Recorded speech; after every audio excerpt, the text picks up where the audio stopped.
Hello everyone and welcome. My name is Penny Wright, and on behalf of all of us at the Rogers Memorial Library, thank you all for being here at this brown bag lunch with the woman who has been a prime oral history collector, writer about history, archivist in this community. Her name is Mary Cummings, and many of you know Mary. Mary was born and raised in Southampton, grew up, I think, on Hampton Road and on Toilsome Lane. Little Plains Road. I'm sorry. Get those facts. Little Plains Road.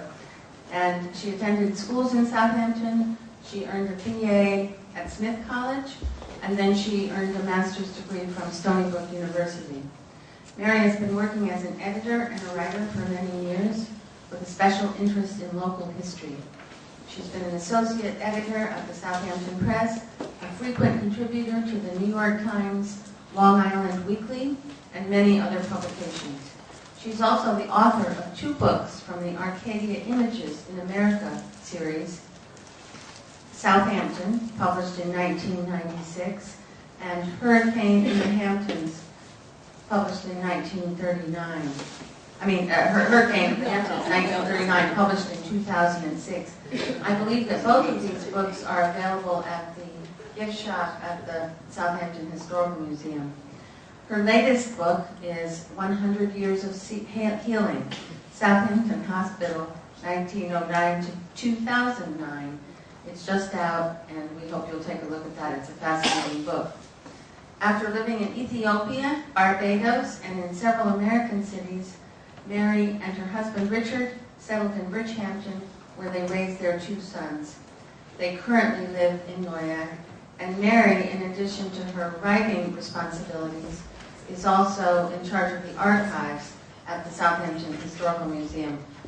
She has been an avid and wonderful oral history collecting person and partner for me. I mean, she's done a lot more than I have, but she's been my inspiration. So please welcome Mary Cummings.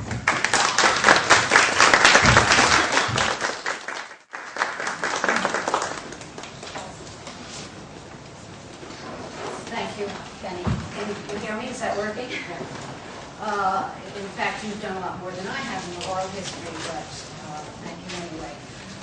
I thought I would begin by telling you a little bit about how I got involved in this project, which entailed not only the book, but 2 exhibitions, one at the Southampton Historical Museum, which will be on through the summer, and the other one in the main corridor of the hospital, which is going to be up indefinitely, I believe. It's amazing to me that it was 2 years ago, or nearly 2 years ago, that I first met with Marcia Kenny, who is an old friend and is now the Director of Public Affairs at the hospital. She was just making her plans for the centennial of the hospital, which is, of course, being celebrated this year. And she told me that they wanted a book about the hospital, and she asked me to write it. Of course, I was flattered and I was thrilled, and there are many reasons why. Of course, not the least of it is that I have always, as Penny told you, been interested in local history, and I've written quite a bit about it. I also have probably a lot of people in this room, I have a direct connection with the hospital. I was born there. I had my tonsils out there. I gave birth there. So I am myself a little piece of Southampton Hospital history. I also have a personal relationship with the 100-year period that's covered by the hospital history. I haven't lived quite 100 years, but my mother, who was born in 1902, before there was a hospital in Southampton. She was raised on her grandfather's farmhouse, in the farmhouse, which had been altered and enlarged by her grandfather as a boarding house for some of the first visitors to Southampton who came at the dawn of Southampton as a resort. When I was growing up, in the 40s and 50s, I spent all my summers in that big old house on Toilsome Lane that was just filled with stuff and furnishings from the boarding house era and even before. There was a fourth floor that hadn't been used in nearly 50 years, but it was still furnished as it had been for the boarders, with these big old bedsteads and slop jars and pictures, and it was a great place to spend my childhood summers. After my grandfather died in the 50s, it was considered a white elephant. It wasn't a white elephant. There was nothing to be done with it, and it was torn down, but it still reappears quite frequently in my dreams. So it has been really fascinating for me to look back at this period through the lens of the hospital. And although I thought I knew a lot about the period, I did also have a lot to learn. I was astonished by how primitive medical practice was at the beginning of the 20th century. But I was also astonished at the advances that just changed everything in recent history. And I was fascinated, as I always have been, by the social dynamic in Southampton that created two separate support systems for the hospital. One was based in the early years in the summer colony, and the other was based in the local community.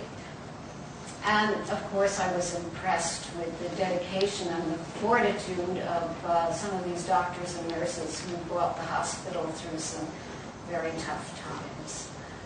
I think I'll start going back to the primitive condition of medical practice at the beginning of the century, because there's a story that's been told many times, but it makes such a good introduction to the history of the hospital. It was in 1908, and Dr. George Skank, a local doctor, and Dr. Joseph Wheelwright, who was a New York City surgeon, they were called to the home of a Southampton woman, and they found her to be in need of urgent surgery. So with no alternative, they rolled up their sleeves and they performed the operation on the site in an attic room that was illuminated by a kerosene lamp that was smoking in conditions that were far from sanitary. And that really shocked me when I heard that, because by that time, by 1908, Southampton was already a fashionable resort, quite sophisticated. The Meadow Club had been in operation for years. It had 30 beautiful grass courts. The Parish Art Museum, Samuel Parish had already given that in 1897 to the community, filled it with his classical sculptures, clay models, and Renaissance paintings. There was even a gentleman's club, the Southampton Club, which still exists, where serious men could get away from the women and children, get the stock market report, and read the newspaper and do whatever serious men do when they get together. So it was true that a hospital for everyone was a fairly new concept at the time. In the 19th century, well-to-do people were all treated in their homes, and the public facilities, such as they were considered for the indigent poor. So it was also true that Southampton had some very fine doctors. Dr. Nugent was a very prominent person in the community. Dr. Skank was a graduate of the Columbia College of Physicians and Surgeons, and he was revered in Southampton as everything a country doctor should be. And I want to quote from a funeral oration given by William B. Platt, Jr. At Dr. Skank's funeral in 1947. It will give you some idea. He praised old Doc Skank, as he called him, for his supreme fidelity to duty, which knew no self-consideration, which carried him on and on and on, until only the bugle call of God himself could summon him from the battlefield where life assigned him.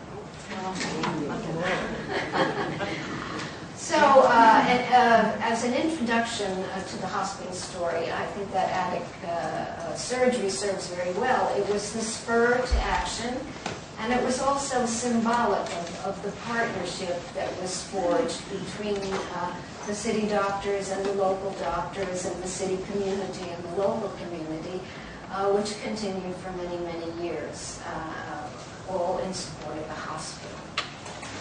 The next thing that happened was the publication of a letter from Dr. Albert Ely, another New York doctor, in the Southampton Press in August of 1908. Dr. Ely would later have President Harding as one of his patients. He was very distinguished. And he was also the president of the Southampton Village Improvement Association. That was a summer colony-generated organization at first, with gentlemen who had summer homes in Southampton who were concerned about the hygiene and the aesthetics of the village and thought that their ideas could be used. So the SBIA took the lead. The two populations were canvassed separately to raise funds, and 2 rooms were rented in the boarding house of Stephen Goodale on Hampton Road. Many of you would know that house as the headquarters of the Marin Insurance Company. And it looks pretty much the same as it did then in the front, although the back is completely different. So they rented 2 rooms, and they hired nurse Charlotte Lillywhite of the Southampton Lillywhite family at $65 a month. And she was to move into, occupy one of the rooms. Patients would come to the other room, operations would be done there, and she was expected to treat the patients in the hospital and to assist in the operations and to continue her work as a visiting nurse, making calls out in the community. That's continuity. No surprise, they outgrew those 2 rooms pretty quickly. And when the house on the northeast corner of Lewis Street and Meeting House Lane became available, went on the market, they bought it. It's still there, across from the hospital. And they moved in. That, too, was quickly outgrown. And I have an iconic photograph in my book of that house with tents pitched out on the lawn to accommodate the overflow. So then they made the decision that it was time to build a new modern hospital. They raised the funds, and on February 22nd, 1913, the new hospital opened. It was built according to a plan by T. Markham Robertson, who was a member of a distinguished summer family in Southampton, and it was his father who designed the former Rogers Memorial Library. The land was given by Samuel Parrish, Southampton's loyal benefactor. Unfortunately, it had rained for a whole week before they opened the hospital. Of course, the grounds weren't ready, and it was all mud, and 1,500 plus people came to tour the new hospital. They tramped mud all through it, its pristine corridors, and that kind of delayed the admission of the first patient for another couple of weeks while they cleaned up. But it was declared a beauty, and it was a very handsome building. And it was declared as germ-free as modern science can make it. They had a lot of confidence in antiseptics at that point, and they thought that would do the job. It was a very optimistic time in medicine, which was entering a golden age, but most of the advances that would take the life expectancy from what it had been in 1900, which was 47, to what it is now, which is nearly 78, we're still in the future. And it's sobering to think how parents had to still fear all those diseases like whooping cough and measles and chicken pox, which could carry off their children, and did a lot. And if they escaped that, they had to worry about serious infections from minor injuries. There is a really heartbreaking obituary in an old edition of the press of a 10-year-old girl who had been happily playing on the 4th of July and scratched her knee. And a week later, she was dead of tetanus or lockjaw, they called it a lot. The polio was also a mysterious disease that struck Southampton in 1916. It had been considered pretty rare before then, and the medical profession didn't know how to treat it, much less how to prevent it. They were equally in the dark in 1918 when the terrible flu pandemic struck. Emma Bellows, Dr. Emma Bellows, who later returned to Southampton. She was from Hampton Bays originally, but she returned to Southampton and became the hospital's first woman doctor. She wrote a book, and she told about how when she was an intern in New York during the flu pandemic, they made futile attempts to inject oxygen beneath the skin of these patients who were turning blue. They knew they needed oxygen, but they didn't know how to give it to them, and the oxygen mask hadn't been invented yet, she said. The hospital was at the cutting edge in one area. Dr. Henry Thorpe was appointed to the very first medical board, and he was a recognized authority on X-ray technology. So they gave him a nice room in the new hospital, and then just 3 years later, when they decided they had to expand again, they gave him bigger space. So that was the beginning of the expansions, which have totally enveloped this building that was unveiled in 1913. And of course, each of these improvements involved fundraising. And originally, the summer colony, they favored costume balls and musical soirees, and the local community, particularly the ladies' auxiliaries, who were formed very early after the opening of the hospital. They would hold teas. I think they called them silver teas because people would contribute coins. But they also did a lot of work. They went around to farmers and collected potatoes and other produce for the hospital. They had canning sessions for the hospital larder. They would sew. They would come and mend the sheets and pillowcases and the nurses' uniforms, whatever needed to be done.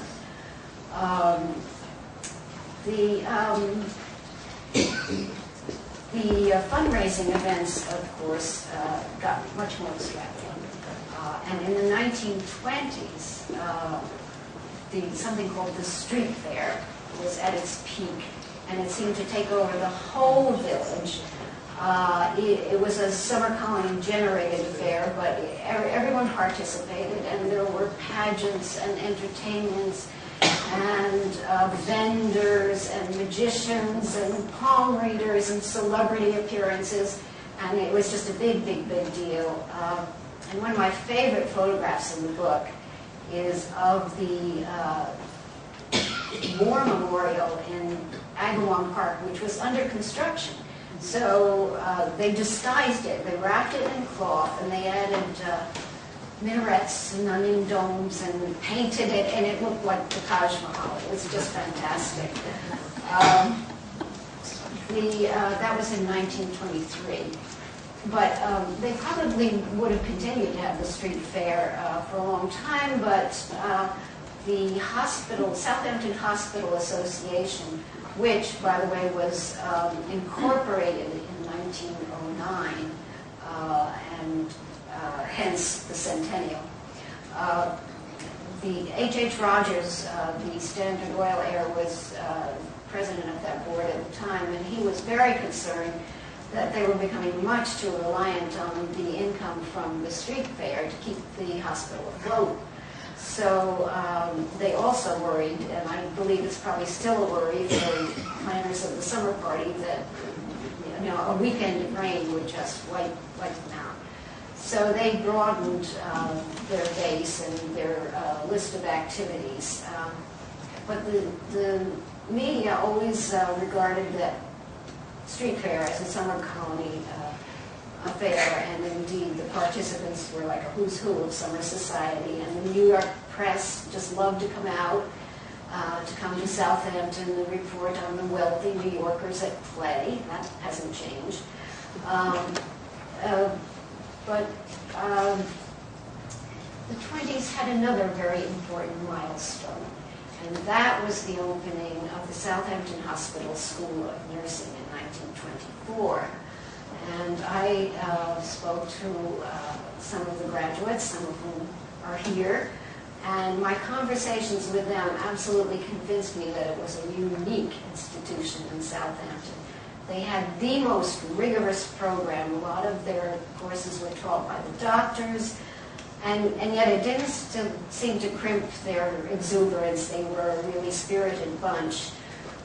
In this day of specialized duties and mountains of paperwork and litigiousness, it's absolutely amazing to hear what was expected of these student nurses. Dolores Zabrowski, I've heard her say often, they were in the hospital. And I don't think it was much of an exaggeration. As soon as they finished their probationary period, which I think was 6 months, they were expected to go out on ambulance calls alone. They were expected to help with deliveries very early on, and if they happened in the middle of the night, and they always do, they were awakened, they were brought into the delivery room, so they never really took off all their clothes when they went to bed at night, I was told, so they would be ready. And after the delivery, they had to stay and clean up, and if they caught a couple of weeks, I guess, before classes in the morning, they were lucky, but if they didn't, they were still expected to be in class. Many of them stayed and worked as RNs at the hospital, and in fact, that had been the idea when they opened the nursing school. They thought it would be a feeder school for the hospital, that they always had the problem of having to recruit nurses from New York or whatever, and worry about where they were going to live and pay them, and, So that worked for quite a while. It was very beneficial for the hospital.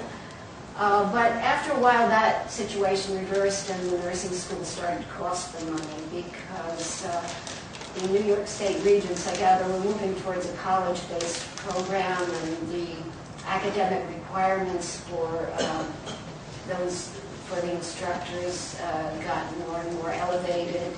And sadly, in 1968, they closed the nursing school. I think the hospital's more recent history is probably familiar to most of you. There were substantial additions to the hospital in 1965 and again in 1975. In the 1960s, Dr. R. Townley Payton, an ophthalmologist, brought national renown to the hospital with his work. He was a pioneer in corneal transplant and a lot of things, and he worked a lot with Dr. Nathaniel Bronson, who was an ingenious inventor of instruments to use in ophthalmic surgery. So that was a good moment in the history. The summer party, of course, has grown and evolved and is bringing once distinctive communities together, and everyone now with the wherewithal and who wants to comes, and they all do, and it's the envy of other fundraisers because it's always a huge success and always brings in a huge amount of money, although I don't think the hospital is totally reliant on it anymore. So it's through good times and bad, 2 world wars, the Great Depression, And let's not forget the financial woes in the 1990s that surfaced during the tenure of Dr. John Ferry, who went on a spending spree.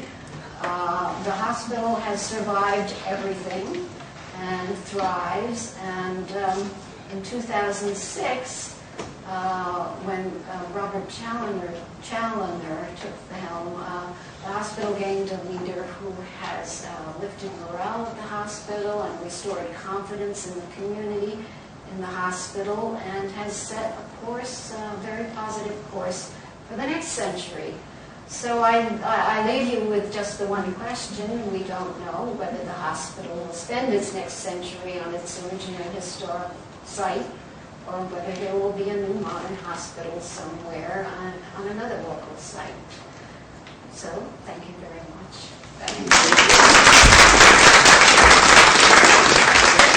Mary, would you take some questions? Yeah. Mary, thank you very, very much.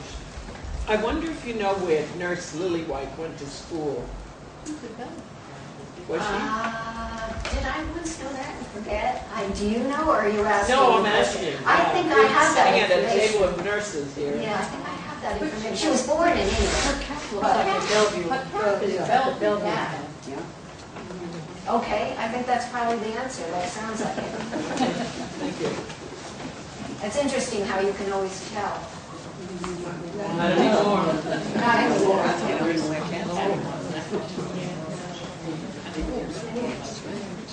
Mary, can you talk a little bit, just tell a little bit about how the community was drawn in a bit more with the quarterbackers idea? Yes, of course, there's a lot about that in the book, but yeah, the quarterbackers was an ingenious conception. I think it was by John Grattan, right?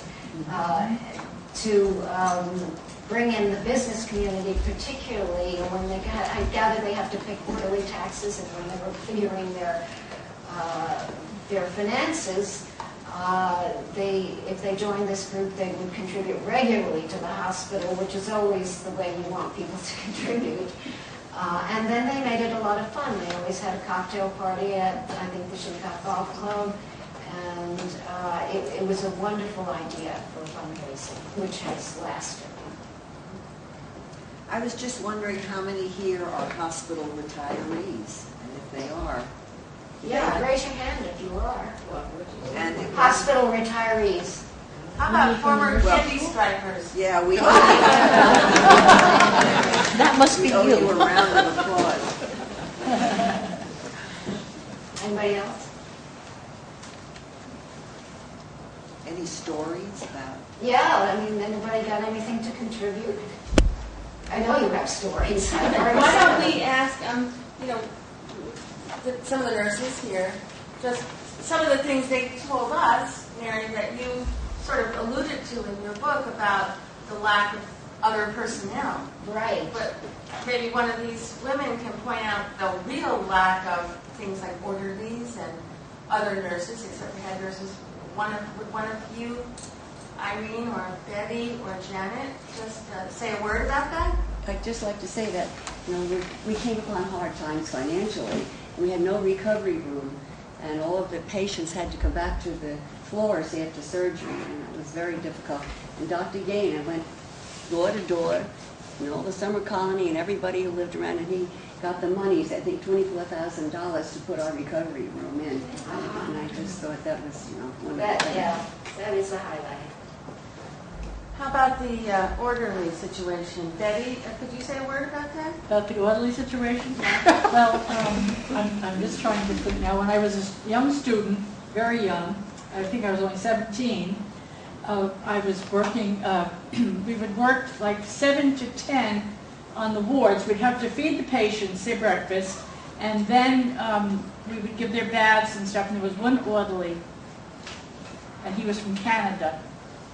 And he was so funny, and he knew just how to press your buttons, He'd go walking by with something, and he'd go like that. What was this? You remember what it was? And he'd be telling jokes to us all the time. But he was an old, really seasoned orderly.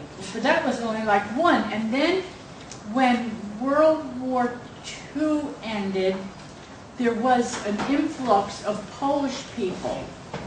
And a lot of the orderlies that were at that time were from Poland. They were called displaced persons. And we had very nice men at that time were orderlies, and they would work 3 to 11, or mostly, or some worked days also. And then we had another poor orderly. He was so nice. He was in the war, and his name, Dave Ferry, and he had only one arm. He had lost his arm in the war, and remember Dave? He was a good person and a good orderly. He was very helpful to us all.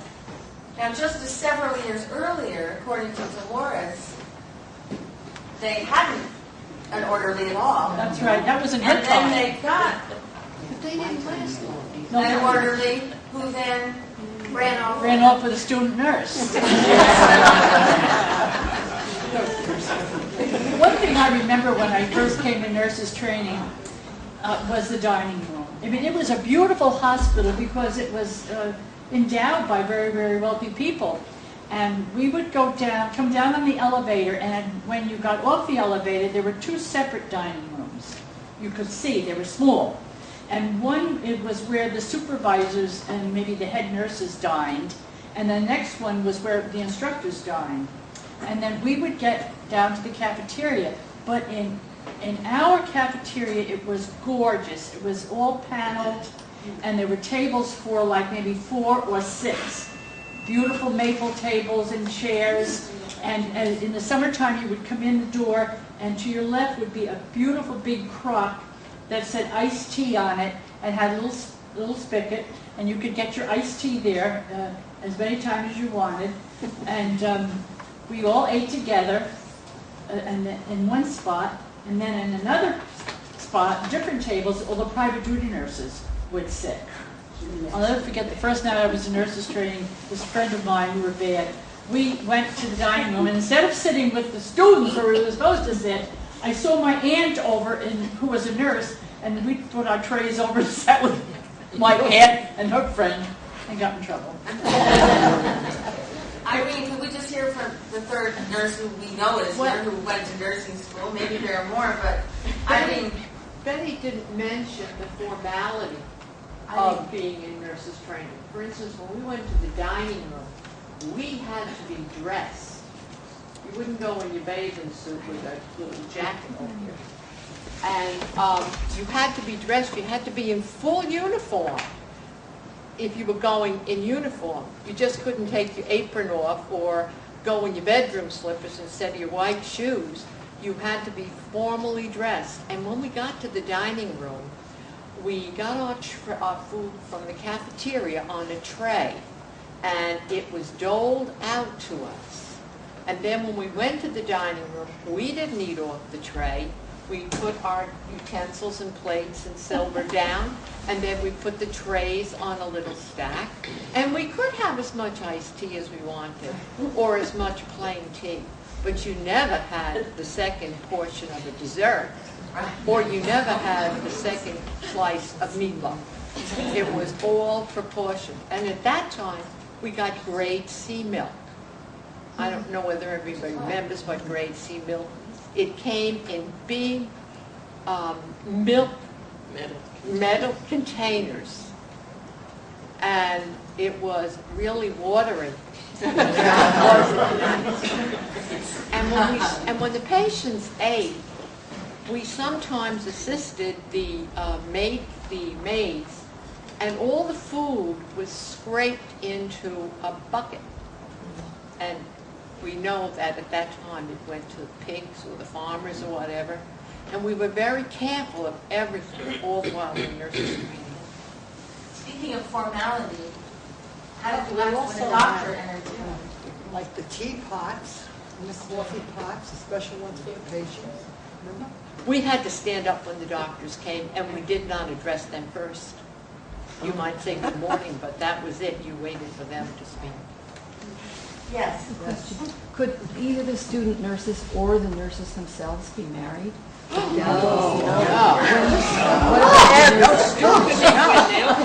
said that the orderly ran off with a student student nurse, I wondered, when did the nurses be married? Was that not until After the 50s graduation. or 60s? After graduation. Oh, and you could have married nurses?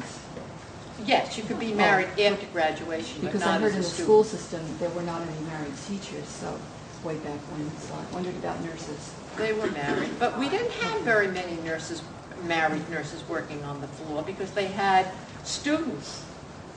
And it was just an occasional nurse, a head nurse that came in. But you couldn't be married to go into nurses training if that's what you're asking. Yeah. Could you tell me how uncomfortable it was in the summers without air conditioning? I mean, you all just take it for granted, but I know it must It was very Did uncomfortable. they have fans or anything in the patients' rooms? But I think the patients were uncomfortable too. I'm sure if they opened it, there No. were any. No fans. Oh, wasn't it? Did you open the windows, right? Yeah. We opened the windows and so. But it was beautiful. I can remember on private two, on the second and third floors, every room, especially in the south, what a view. It was gorgeous. You could look out and see the ocean. And then Dr. Gaynor, once again, he got someone to contribute to open up and build a solarium on the roof of the hospital. It was a beautiful solarium, all glassed in, and the patients, after they had their morning care, we could bring them up to the solarium, and there was always a person, you'd sign them in and out, and they'd sit and chat, and they'd have, a snack, and they had great big beautiful telescopes, you could look out to the ocean. It was beautiful. That is still there, but it's a storage area, I believe. The elevator opened right up to that, and before the solarium was built, it was the roof, and a lot of the girls, when they worked evenings or nights, would go up on the roof and sunbathe and get like lobsters. That was the goal. Mary, where did you get where do they keep all this documentation? I mean, where did you have to look? The archives in the hospital or? They did have an archive in the hospital. It was in file cabinets and pretty scattered around, but they did have copies of each of the annual reports. Just a couple were missing, and they were just a mine of information. They were just really told the story. I also found things in the historical museum and in books and old newspapers. I love looking at old newspapers. Tell us what we can find in the historical museum archives. Well, first of all, there's a wonderful library. It covers not just Southampton Village, but Southampton Town and the surroundings. And then we have a very good archive of documents, deeds, genealogies, records of every type. We have a wonderful photograph collection and a wonderful postcard collection. Mary, can you also tell us a little bit about the exhibit in case some of you all here would like to go and see the exhibit, which if you haven't, you must see it. Mary is going back there in a few minutes and would be happy to give a little mini walk around. It's so worth it. If you're interested, just tell them what they'll see if they go. Well, the history of the hospital is told in photographs with some text around the room. We duplicated a hospital room working from a picture that was in the 1916 annual report with a woman who looks like she's suffering from jaundice. We also have a little corner for a doctor's office. And the thing that interests a lot of local people, we asked everyone who was born in Southampton Hospital who had a baby picture to bring it in, and we put it on the wall. So we have a lot of baby pictures to look at and guess who they are, and then there is a key so that you can find out. And we have also some very old instruments from the turn of the century that were in the doctor's bag, and then some more recent ones, particularly from Dr. Payton and Dr. Bronson. If I could just make a quick comment. I just want to thank you for writing the book, because aside from the meticulous research that went into it, and it's an interesting story, what I find so inspiring is that these wonderful people and nurses and former nursing students share their oral history with some of us who were around back then. And there's such a value in that, because not only do you learn about all the details of such interesting times, I think it really brings into clarity today why it's so important to value what we have here in Southampton. Well, that's wonderful. Thank you so much for that comment.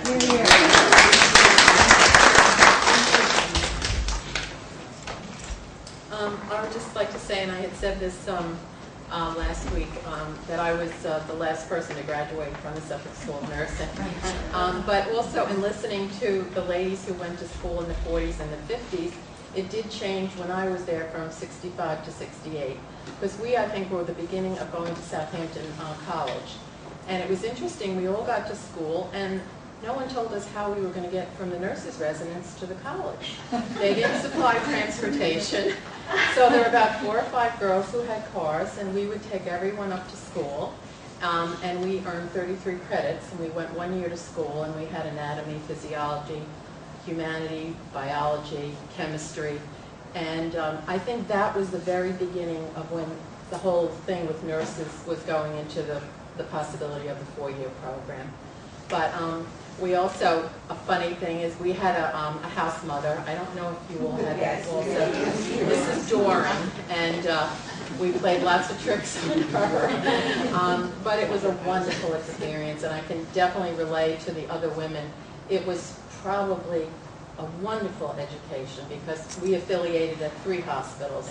We had to go to Margaret Haig for maternity, Morrisania for pediatrics, and Brooklyn State for psychiatric. And some of that was difficult. I found the psychiatry part a little difficult. We were 18-year-old girls, and we carried keys tied around our waist and went into the locked wards with men then. And this was allowed, and it was also the time of the revolving situation with drugs that, you know, people were let out more. You know, they were just in that beginning phase with medications. But all in all, it was a wonderful 3-year experience. And I actually was the last one to graduate because my name started with a Z.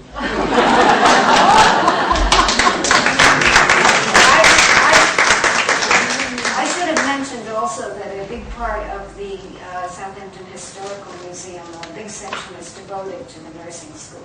We have lots of wonderful memorabilia and documents from the nursing school. Tell them about the silver service.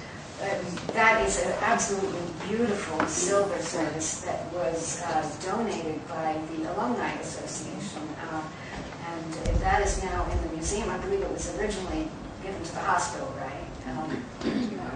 No? We kept it in the nursing school, but it lived in the hospital. But we guarded it. And then we got it back.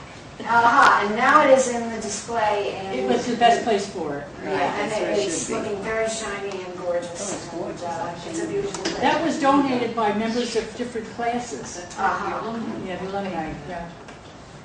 Yeah, I know a lot of people were here and heard the nurses, and some of you have read the book, but for the record, because this will be seen by more people who aren't aware of this, just talk a little bit, and maybe you'll get some comments from the nurses about some of the long-term residents of the Southampton. Oh yeah, I hated to leave them out. In the middle of the 20th century, before and maybe, I don't know, into the 50s, you would know better, but if you were elderly and wealthy and didn't really have anyone to take care of you particularly and didn't want to live alone, you moved right into the hospital. And a lot of these hospital residents feathered some very nice nests in there, I think, and bought some furniture and were treated very well. They mostly had private duty nurses, I guess, but they ate on their own schedule, on their own china, and some of them, they weren't all very sick. They had their chauffeurs pick them up. James Parrish, Jr., particularly, I was told, would have his chauffeur pick him up in the evening, take him to the Southampton Club for dinner, where he obviously imbibed and he would return to the hospital and make a very tipsy walk back to his room. And he was very happy there, I gather. This is, what was her name, of the Morton. Elizabeth Morton. Elizabeth Morton. She also was lived the life of the grande dame at the hospital, and went out for rides when she was picked up by her chauffeur, whose name was Trombley. Captain Right. Yes. I don't think many people know about that, which it really That's fascinating. And Sailor DeMille, how did she? Right, Stella DeMille's got a lot of Stella fun there, right? yeah, She she's a was a very fascinating woman. eccentric artist and a person who originally, I think, enjoyed scandalizing the community a little bit. And she was adopted by the Shinnecock Indian tribe in a blood ceremony, and she wore knickers. I don't know. She was a card. Anybody else? We had Mrs. Van Engen, who was a member of another wealthy family, and when I was getting my dietary training in the diet kitchen, we'd always have to make her Bischofsschwarm. Oh, yes. Oh, that was on the menu. That was hers. She wore big hats, I heard. Well, I don't know if people know that the Blue Tower, remember the Blue Tower, which is the wooden building next to the parish hall where the development office used to operate out of that. Yes, now yes, it's turned yes, Blue into Tower. a dormitory for nurses to try to get Now, more now nurses. it is? Yes. Now it It's is? for traveling nurses. Oh, okay. Yeah, so they can at least put some What do you time. mean traveling? Where do they travel? They go from hospital to hospital, I believe. They're usually OR nurses or specialty nurses, ICU, ER, or Just something for like short term? Yes. 2 or 3 months. And remember the old nursing home, is it the Peyton Nursing Home? Todd. Todd, yeah. Well, I don't know if most of you know, that now is where the personnel department is for the hospital. They've moved that out, so Well, that, Todd was on Hill Street. Todd was on Todd Hill Street Nursing Home originally was on Hill Street. but what, And then, it's Yeah, I'm talking about- Southampton, what do they call it? Southampton Nursing Home. Southampton Nursing Home. right off of Old Town. Yeah. Right. But now that's where the offices are? Well, what you have now is, once the nursing home was emptied out, the one wing is human resources, which is personnel, so they could free up that hospital space, I believe, for the enlarged breast center. And then the development staff, the foundation staff, is that over in another wing. And in the middle, interns are going to be living there. That's a beautiful There's a building. lab. There's a lab. Oh, there's a blood draw lab there too. So they're busy. I'm staying away. They're busy.